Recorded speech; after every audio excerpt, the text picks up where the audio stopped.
Hi, I'm Anna. I've been with Rob for quite a while now.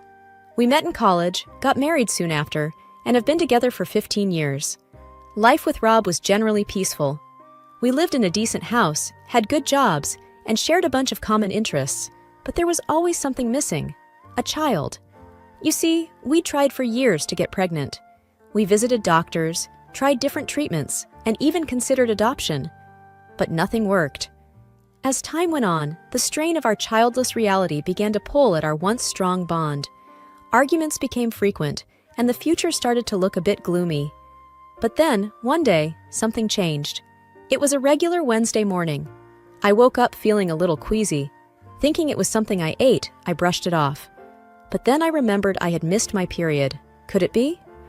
I quickly rummaged through the bathroom cupboard and found a leftover pregnancy test from years ago. Without wasting a moment, I used it. Waiting for the result felt like the longest 3 minutes of my life. When I finally dared to look, it was positive. My heart raced. We were pregnant. The joy, the excitement, the fear, it all rushed in. I had to tell Rob. He was in the living room, engrossed in some paperwork. Taking a deep breath, I walked up to him, the test still in my hand. "Rob," I began, trying to keep my voice steady. "I'm pregnant." He looked up, his expression unreadable. Then he said, "Are you sure? I mean, at this age? Is it even safe?" I was taken aback. This wasn't the reaction I was expecting. "I took the test, Rob. It's positive." He sighed. "Anna, you know how hard it's been. And now, at 37, do you know the risks?" I felt a sting of hurt. "I thought you'd be happy," I whispered. "I am. I'm worried about you. About us," he replied, his voice softening a bit. "We've waited so long for this, Rob. We can't let fear dictate our happiness now," I countered. He looked down, avoiding my gaze. "Have you considered, maybe, not going through with it?" I couldn't believe my ears. Terminate the pregnancy? No, Rob. This might be our only chance. We sat in silence for a while, the weight of our situation pressing down on both of us. I wanted him to be as overjoyed as I was, but at that moment, all I saw in his eyes was fear and uncertainty. That night, as we lay side by side in bed, I held on to hope. Hope that our child would bring us closer again. Hope that our love was strong enough to overcome any challenge. And above all, hope for the future. The next few months were tough. As days turned into weeks, it became clear that this pregnancy wasn't going to be easy. I was often sick, nauseated, and felt exhausted all the time. But each little kick from inside reminded me why it was all worth it. One day, after feeling particularly weak, I collapsed. Thankfully, Rob was home and immediately rushed me to the hospital. As I lay on the cold hospital bed, surrounded by beeping machines, I felt more vulnerable than ever before. "Is she going to be okay?" I heard Rob ask Dr. Mitchell, his voice laced with worry. "She needs rest," Dr. Mitchell replied. "Her body is under a lot of strain due to the pregnancy. It's imperative that she stays relaxed and avoids any stress." That hospital stay was the first of many. Each time I was admitted, I'd watch Rob from the window, pacing back and forth in the hospital corridor, talking on the phone, sometimes even arguing with the billing department. One evening, as I lay in the hospital bed, Rob walked in with a weary look on his face. He looked like he hadn't slept for days. "I met with Dr. Mitchell," he began.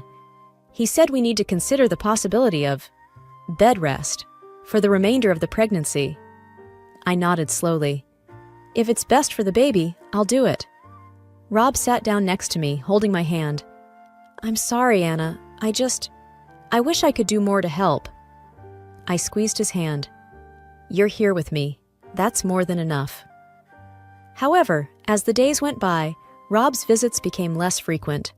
Sometimes he'd call, other times he'd send a text saying he was caught up with work. But the distance between us seemed to be growing. During one of my longer hospital stays, I was feeling particularly low. Missing the comfort of my home, I asked a nurse if I could use the phone to call Rob. "It's been 3 days," I said, trying to keep the tremor out of my voice when he answered. "You haven't visited." "I know, Anna. It's hard for me." Seeing you like this, he admitted. Rob, I need you, now more than ever. Silence. I'll try to come by tomorrow, he finally said, his voice distant. But tomorrow turned into the day after, and soon a week had passed. Feeling isolated and alone, I confided in my nurse, Lisa. He's probably just scared, she suggested, trying to be comforting. Sometimes, when people can't handle situations, they distance themselves. One morning, after a particularly difficult night, Dr. Mitchell came into my room. I think it's time we discuss the birth plan, Anna, he began cautiously. There are some decisions to be made. Rob, despite his absences, was there for that discussion. We sat, hand in hand, listening to our options, praying for the strength to make the right choices. Days turned into weeks, and as the date approached, I felt a mix of excitement and apprehension. But I held on to hope, believing that once our child arrived, everything would fall into place. Little did I know, the hardest part of our journey was yet to come. The first moments of holding my daughter, Emma, in my arms were moments of pure bliss. Her tiny fingers, her soft cooing sounds, it felt like a dream. But that dream was quickly shattered by Dr. Mitchell's grim announcement. Anna, Rob, he began with a heavy sigh, there are some concerns regarding Emma's health. We've observed some abnormalities that suggest she might have a severe condition. Rob's face paled. What are you talking about? We'll need to run more tests to be certain, but it's important you're both prepared, Dr. Mitchell replied, his voice gentle but firm. That evening, as I cradled Emma, Rob walked into the room, a storm brewing in his eyes. He looked at me, then at Emma, and took a deep breath. Anna, he started, his voice shaking. How could you? Giving birth at this age? We knew the risks. Tears welled up in my eyes. Rob, I thought we wanted this. I thought we wanted a family. He was nearly shouting now. You should have considered an abortion. Why bring a child into the world with so many complications? Because of your selfishness, we now have a possibly sick child to look after. I was shocked. Rob, she's our daughter. We should be together in this, not pointing fingers. His face was red with anger. I can't believe I'm in this situation. I can't raise a child with potential disabilities. It's not the life I imagined. As the weight of his words sank in, a cold dread filled my heart. So, what are you saying? Rob hesitated for a moment. I don't think I can do this. I can't be here, not like this. It felt like the floor had been pulled from beneath me. You're abandoning your daughter because she might be different? He looked away, unable to meet my gaze. I just can't handle it, Anna. Devastation turned into determination. Fine. If you're leaving, then leave for good. But you'll have no claim over Emma. He didn't respond. Instead, he turned and walked away, leaving me with our newborn daughter, grappling with the uncertainty of our future. Asterisk, asterisk. The first few weeks after Rob left were the hardest. The house felt empty, the silence was deafening, and the reality of being a single mother weighed heavily on me. But every time I looked into Emma's big, innocent eyes, I felt a surge of determination. I was going to make sure she had the best life possible, no matter what it took. My sister Linda was a godsend during this time. She came over often, helping with household chores and looking after Emma so I could rest. One evening, as I was feeding Emma, Linda walked in, holding 2 mugs of hot cocoa. Anna, she began gently, you need to think about the future. Have you considered finding a place of your own? I sighed, looking around the home that held so many memories. I've thought about it, but the thought of leaving this place, it's just hard. Linda took my hand. I know, but think about Emma. This house will always remind you of Rob and everything that happened. You both deserve a fresh start. She was right. I needed to let go of the past and focus on building a new life for Emma and me. The search for a new place wasn't easy. With my limited savings and no job, options were limited. But then, one day, Linda called me excitedly. Anna, you won't believe what I found. There's a small house for rent in my neighborhood. It's perfect for you and Emma. I went to see the house the very next day. It was a cozy 2-bedroom place with a small garden in the back. The landlord, Mrs. Peterson, was a kind, elderly lady who lived next door. "Linda speaks very highly of you," Mrs. Peterson said, smiling warmly. "The place is yours if you want it." I felt tears of gratitude welling up. "Thank you, Mrs. Peterson. This means so much to me." Moving in was hectic, but with Linda's help, we managed. As I set up Emma's room, filling it with toys and her tiny clothes, a sense of peace washed over me. This was our home, our sanctuary. Linda popped her head into the room. "How's it going in here?" I smiled, hugging Emma close. "It's perfect. I can't thank you enough." She hugged us both. "That's what family is for. You're not alone in this, Anna. Remember that." Days turned into weeks, and life began to settle into a new routine. Morning walks with Emma, visits to the local park, and coffee dates with Linda became our new normal. One day, as Emma and I were playing in the garden, Mrs. Peterson walked over, holding a tray of freshly baked cookies. "Thought you two could use a treat," she said, smiling. I smiled back, taking a cookie. "Thank you, Mrs. Peterson. It's delicious." She chuckled. "Call me Ellie. Feels strange being called Mrs. Peterson by my new neighbor." We chatted as Emma giggled and played. Ellie shared stories of her own children, offering advice and wisdom. I felt a connection, a sense of community that had been missing for so long. As the days went by, the pain of the past began to fade. With the support of my sister and new friends like Ellie, I realized that while one chapter of my life had closed, another, even more beautiful one, was just beginning. Emma's first birthday was just around the corner, and I was deep in preparations. Ellie and Linda offered their assistance, suggesting ideas for decorations and games. As the day drew nearer, I found myself reflecting on the whirlwind of the past year. My baby girl, Emma, was blossoming into a bubbly, inquisitive child, her laughter a constant source of joy. One afternoon, as I was laying Emma down for her nap, the phone rang. The sound was sharp and unexpected. "Hello?" "Hello, Anna," came the familiar voice. It was Dr. Mitchell. I felt a twinge of anxiety. "Dr. Mitchell, is there a problem?" He hesitated, which only deepened my concern. "Anna, I need you to come to the hospital. There's something about Emma we need to discuss." I felt my heart in my throat. "Is she okay?" His voice was thick with regret. "Please come in. We need to talk face to face." Linda agreed to watch Emma while I rushed to the hospital. The drive felt much longer than it was, my mind racing with worst-case scenarios. Dr. Mitchell greeted me in his office, his usually calm face lined with worry. "Anna, I'm so sorry to call you in this way." My patience was thinning. "What's going on?" Taking a deep breath, he began. "There's been a grave error. The initial tests we ran on Emma after her birth got mixed up with another baby's." My confusion grew. "Meaning?" He met my gaze, his eyes filled with regret. "Emma is healthy, Anna. She doesn't have any medical condition. I can't express how deeply sorry I am." The weight of his words hit me hard. "You mean to tell me I've lived this past year under false assumptions? My life turned upside down because of this?" His voice was barely above a whisper. "Yes, and it's my responsibility. I can't begin to fathom the pain this has caused." I thought of Rob, of the bitterness and the pain. This mistake, it's shattered my life. Dr. Mitchell looked defeated. "I know words can't change the past, but I'll do everything I can to make it right." I took a moment to collect my thoughts. I need time to process this. Driving home, a mix of relief and fury consumed me. Yet, seeing Emma's joyful face as I walked in grounded me.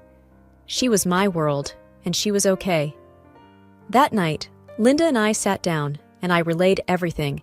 She was horrified. "Anna, what are you going to do?" I looked at Emma, peacefully sleeping. "For now, nothing. And I don't want Rob to know. He made his choice." Linda squeezed my hand. "You're strong, Anna. Remember, you're not alone in this." In the stillness of the night, I reflected on our journey. Yes, the revelation about Emma's health was bittersweet.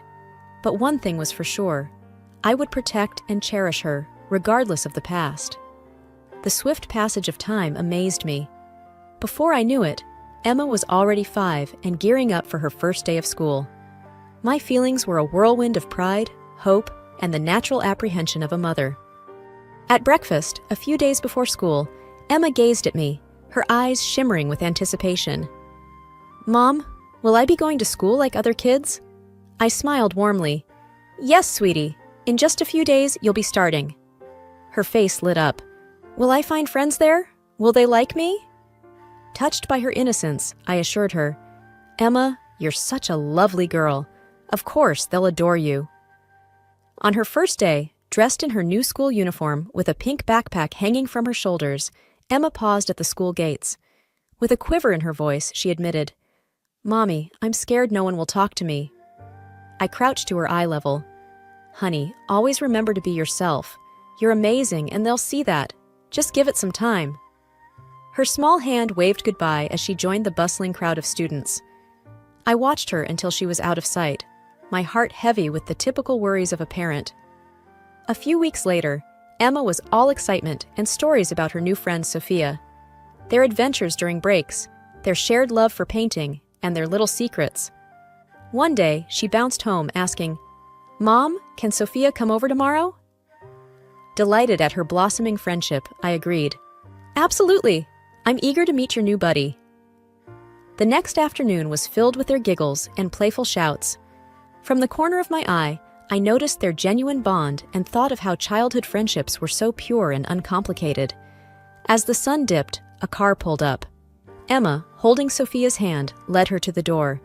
To my shock, standing there were Rob and a young woman, presumably his new wife. "Emma, inside. Now." Rob's voice was curt. Sophia, sensing the tension, looked worriedly between her parents and me. "Daddy, I had so much fun. Emma's my best friend." Rob's gaze was cold. "Sophia, we've talked about this. You shouldn't play with ... inferior children." His voice dripped with disdain, making it clear whom he referred to. I felt a rush of anger. Before I could retort, the young woman, probably trying to mediate, gently tugged at Sophia's hand. "Come, dear, let's go home." Emma stood close to me, her eyes filled with confusion and hurt. As the car drove away, she whispered, "Mom, why did he say that?" Holding her close, I replied, "Sometimes, sweetie, people don't say the nicest things, but always remember, you're wonderful just the way you are." That evening, as I tucked Emma in, I promised myself that no matter what, I'd always protect her from the cruel judgments of the world. Only days after the incident, my phone buzzed with an unknown number. I hesitated, then answered, "Hello?" A woman's voice, soft yet firm, responded, "Hi, this is Emily, Sophia's mother. Can we talk?" Surprised, I replied cautiously, "Of course. What's on your mind?" She hesitated. "I'd rather discuss this face to face. Can we meet tomorrow? There's a cafe around the corner from your house." After a moment, I agreed. "All right, see you at 10 a.m.? The next morning, I saw Emily waiting. She looked out of place, her pristine appearance contrasting with the laid-back vibe of the cafe. As I approached, she stood up, offering a polite, if slightly forced, smile. "Thank you for coming," she began, her eyes searching mine. "After the other day, I couldn't shake off a nagging feeling that there's more to the story than Rob's told me." I took a deep breath. "I'm not one to spread tales, but since Sophia is involved, I think you should know." She leaned forward, anticipation evident. "Please, tell me everything." Over the next hour, I unfolded our past. How Rob and I had struggled with fertility, my unexpected pregnancy, his disinterest, the misdiagnosis, his leaving, and my subsequent journey with Emma. I made sure to be factual, not letting emotion color the narrative. Emily sat stunned. "He never told me any of this. He said you were the one who left him, and he always painted such a rosy picture of your marriage." I shrugged. Sometimes people craft stories to cope, or to hide. She looked defeated. "I feel like such a fool. I thought our love was genuine, but now it seems like he was just replacing one life with another." "Emily," I started, my tone firm, "it's not about him anymore. It's about Sophia and Emma. They've formed a bond. I don't want Emma to suffer because of our past." She nodded. I completely agree. Children shouldn't be dragged into adult disputes. As we parted, I felt a weight lifted. For the first time, I felt like I was truly free from Rob's shadow, having laid our past bare. That evening, as Emma played with her toys, she looked up. Mom, will I see Sophia again? Smiling, I said, Yes, sweetie, you will. And always remember, your past doesn't define your future, you do. My phone buzzed on the coffee table, startling me from my thoughts. Rob's name flashed on the screen, a name I hadn't expected to see in a long time. Hesitating for only a moment, I answered. Anna. Rob's voice was filled with a mix of anger and desperation. Do you have any idea what you've done? I frowned, taken aback. What are you talking about? Emily left me, he spat out bitterly. She filed for divorce, and she's taken everything. I've lost almost everything, Anna, and it's all because she spoke to you. I could hardly believe what I was hearing. Rob, you made your choices. I just told her the truth. There was a heavy pause. She also told me about Emma, that she's healthy. You never told me. Why would I? After everything you said, after everything you did, you didn't deserve to know, I retorted. Rob's voice grew softer, almost pleading. Anna, I made a mistake. I realize that now. I want to be there for Emma. I want to be there for you. We can be a family again. I scoffed in disbelief. Now that your life's in shambles, you suddenly want us back? You're unbelievable, Rob. Anna, I know I messed up, but I've changed. Please, give me a chance. I could feel anger rising in me. You walked out on us, Rob. You called our daughter inferior and turned your back. Now that your little fairy tale with Emily has ended, you think you can just waltz back into our lives? Think again. He sounded desperate now. I was wrong, Anna. I see that now. Can't you give me another chance? No, I replied firmly. Emma and I have moved on. We're doing just fine without you, and we don't need or want you in our lives. But Anna... It's over, Rob. Goodbye. I ended the call, my heart racing. I took a deep breath, letting the emotions wash over me. Emma and I had each other, and that was all that mattered. I wouldn't let Rob's selfishness disrupt our peace. Whatever challenges lay ahead, we'd face them together.